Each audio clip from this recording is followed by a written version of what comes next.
They are going to simplify the good and simple tax. It was called the good and simple tax by Prime Minister Modi earlier. I thought everybody will give you information on what is becoming cheaper, what is not, what you should buy, what you shouldn't, all the things. I'm going to do something different. I'm going to go meta and I'm going to go to the very basics because this is a nerdy channel. I'm going to start with what is GST. Now they are saying that we are going to have 3 slabs, 5%, 18% and 40% for sinful goods. All of that. But I feel like not many people actually know about why this thing exists and why it's such a burden on you and how you should think about it. So I thought, why not? Good opportunity. First things first, very basic thing you need to understand is that government needs money to run. And the way it gets money is through taxes, and taxes come in 2 forms. One is direct tax. Direct tax, not many people give direct tax. Something about 2.5% of our total population gives direct tax. That is also called income tax. Okay. So if you earn above a certain limit, that is when you pay income tax. 3% someone is saying. Okay. The second way is indirect tax. Now, when income tax people come out on social media and say, oh, I am a tax paying citizen of India, I'm not getting any services, yada yada. Actually, everybody is a tax-paying citizen in India because we pay taxes on everything, including petrol, alcohol, goods, services, everything. That is the indirect tax. Now, before 2017, before Modi ji's massive reform of indirect tax, it was a massive reform, there was a very confusing scenario when it came to indirect tax. What I mean by that is that every state was going a little wild. They were charging different kinds of VAT, which is value added tax. The excise duties were different. They were charged at different points also. For example, in manufacturing, you would manufacture a good and then an excise would come on it. Then service tax would be central government and state government partially. Then Kerala mein at one point there was a fat tax. Fun fact, yes, there was a fat tax which was only applicable on fast food restaurants because communism, also fat people, I guess. Anyway, so states had complete right to tax people in whatever way they want. They were collecting the sales tax on a state basis, state by state basis. That led to a lot of confusion, obviously, because one state is manufacturing something, the goods are going someplace else, and then that is where it is being bought. So, udhar alag tax lag raha hai, idhar alag tax lag raha hai. Then there was a negotiation between the 2 states. Bizarro world it was before this. So, UPA 2 was the one that actually UPA 1 के time से ही चल रहा था.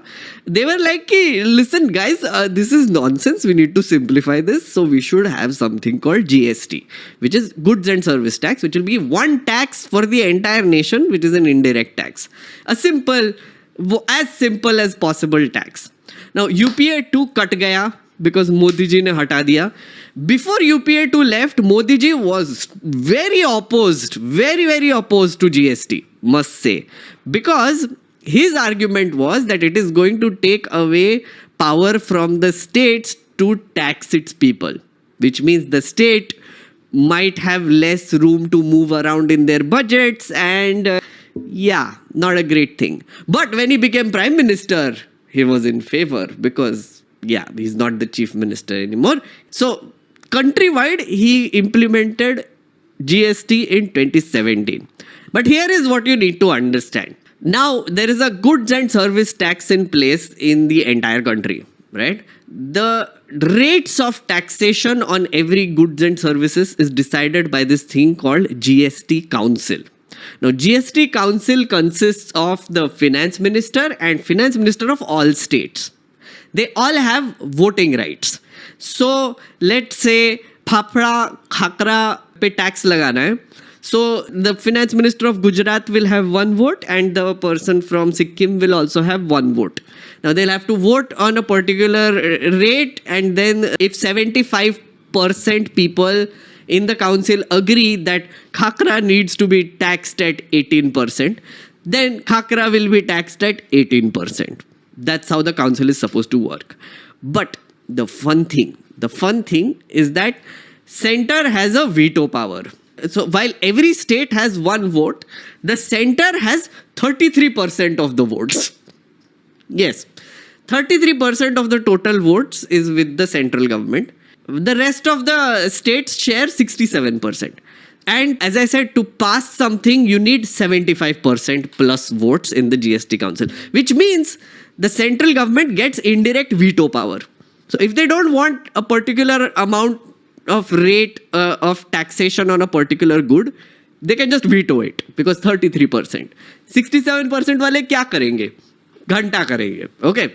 So that was one of the things that Modi made a big change in the GST, which took away even more powers from the states.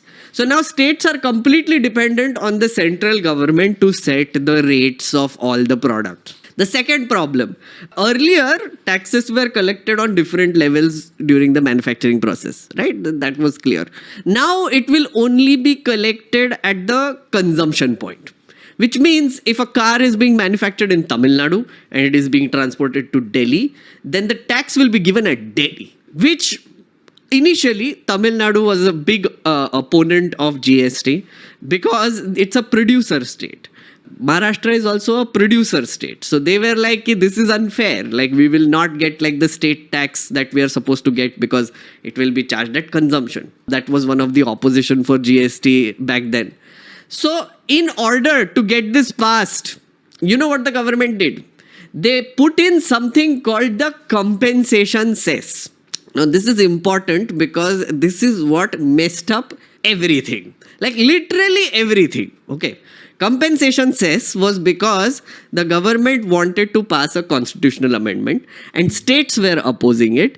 And they were like, if we are making losses, who will give us money then?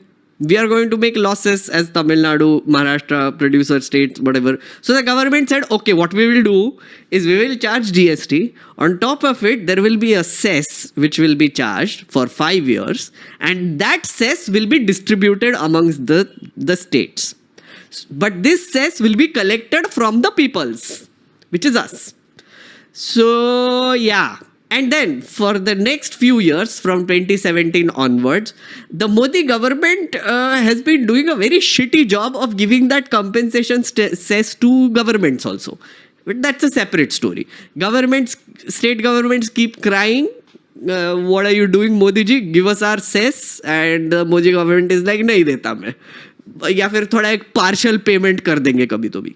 Right? That is the background. Basic thing is important to understand before we take the story forward to where we are right now. Nirmala Amma has rare quality complicating simple stuff. I agree. I will tell you how complicated it got. Yes. Okay. So you're with me so far. Okay. Good. Chat is with me. So one nation, one tax. Modi ji said this is the good and simple tax. Because of the cess though, because of this whole nonsense structure and because the center had veto power, everything got messed up, right? Now, how messed up is what I wanted to show you. Just look at this. Before yesterday's change, this is what the GST looked like. Now, it is small font, so I will read some of the things. This was in Business Standard way. So the good and simple tax. This was a Business Standard article.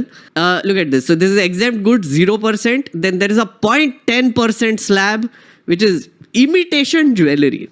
There is a 5% on goods of mass consumption and basic necessities, which can mean literally anything. 12% on processed food and tractors. Non-affordable housing is 7.5%. Again, when this goods and service tax was first brought in, they said there will be 4 slabs, 5%, 12%, 18% and 28%.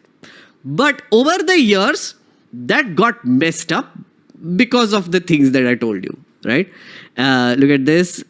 Small cars, petrol, this is 28% plus 1% cess. Okay. Then small diesel car, bikes over 350cc, 28% plus 3%. Aerated caffeinated drinks 28% plus 12%. 28% plus 15% for larger vehicles. So you see how this is happening. One slab बोलने के लिए 28%, but every item here has a different tax rate as a result, which is if you buy an SUV, you give 50% indirect tax. If you buy a small diesel car, you give 31%. What is the arbitrariness here? I don't understand. They never explain why they have divided it up so much. The famous example was, I think, popcorn, right? Loose popcorn is 5%, packaged popcorn is 12%, and caramel popcorn is 18%. Nirmala Tai famously explained why this is the case, because sugar add kiya usme, therefore 18%. Whatever. Look at this. Pizza ingredients. Again, another bizarre example. Pizza base is taxed at 5%. Topping is at 18% and cheese is at 12%. So if you want to totally make a pizza, you are actually taxing each component in different places. And the actual pizza, if you make it, will have a different component, which is a different thing altogether. Okay. Motor vehicles 5 to 50%. Again, variation from 5% to 50% based on whatever vehicle you are choosing. Completely arbitrary. Then there are value-based rates also. Okay. So if you are buying an apparel which is less than 1,000 rupees in price, then it's 5%. If you're buying it more than 1,000, then it is 12%. There's also restaurants within hotels. If it's less than 7,500, then it's 5%. If it's more than 7,500 rupees, then it's 18%. Hotel accommodation also.